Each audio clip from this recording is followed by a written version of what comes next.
This roof is crushed. The rain today has been soaking what's left of this home. I spoke to the owner. He says that the beams came down through the ceiling when the storm came through.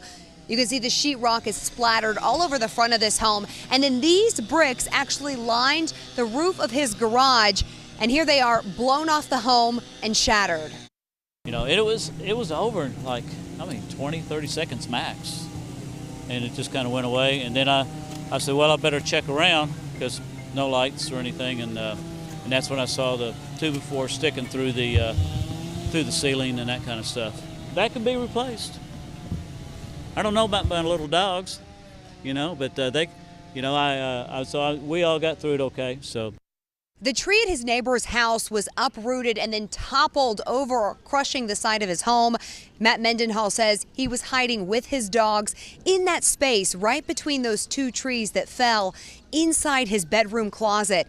He says that amazingly he's alive and he is thankful for that. Everything else can be replaced. In Springdale, Allison Wise, 4029 News. Amazing resolve. Well, if you don't have our free 4029 News app, now's a great time to download it. It's free. You can find it in the Google Play and Apple App Stores anytime, and it will keep you in the loop. Everything you need to know from the latest news, weather, and sports.